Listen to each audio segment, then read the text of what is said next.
ಒಂದು ವಾರದ ಹಿಂದೆ ಬಹಳಷ್ಟು ಗಾಳಿ ಮಳೆ ಬಂದಿತ್ತು. ಇದರ ನಿಮಿತ್ತ ಒಂದು ಬೃಹದಾಕಾರದ ಒಂದು ಹುಣಸೆ ಮರ ಬಿದ್ದಿತ್ತು. ನಾವು ಕೂಡ ಬಹಳಷ್ಟು ಮನವಿ ಮಾಡಿದ್ವಿ, ದಯವಿಟ್ಟು ಮರ ತೆರವುಗೊಳಿಸಿ ಅಂತ.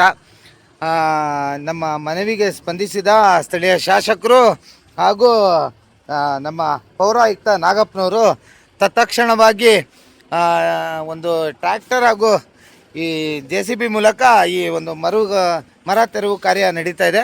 ಹಾಗೆಯೇ ಇನ್ನೂ ಸುಮಾರು ಕಡೆ ಇದ್ದಾವೆ. ನಾವು ಕೂಡ ಅವಿರತವಾಗಿ ಕೆಲಸಗಳನ್ನು ಮಾಡ್ತಾ ಇದ್ದೀವಿ.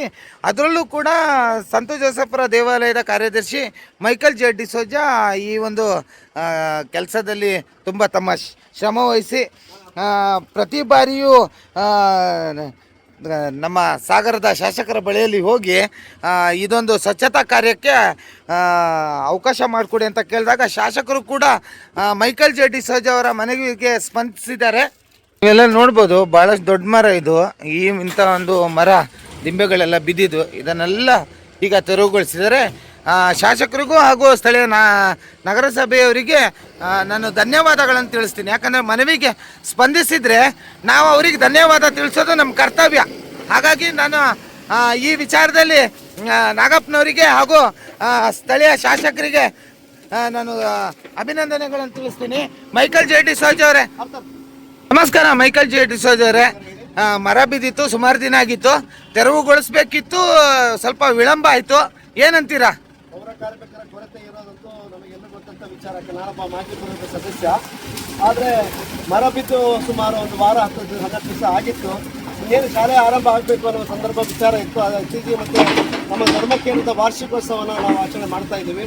ಇದನ್ನು ಮನಗೊಂಡು ನಾನು ಈಗ 2 ಬಾರಿ ಮನವಿ ಮಾಡ್ಕೊಂಡಿದ್ದೆ. ಯಾರೂ ಸ್ಪಂದಿಸಕ್ಕೆ ಅಷ್ಟು ಪ್ರಯತ್ನ ಮಾಡಿಲ್ಲ. ಆದರೆ ಈ ದಿನ ಬೆಳಗ್ಗೆ ಮತ್ತೆ ನನ್ನ ಸ್ನೇಹಿತರು, ನಮ್ಮ ನೆಚ್ಚಿನ ನಾಯಕರ ಸದಸ್ಯರು ಗೋಪಾಲಕೃಷ್ಣ ಬೇಳೂರಿಗೆ ಹೋಗ್ಬಿಟ್ಟು ಮನವಿ ಮಾಡ್ಕೊಂಡೆ.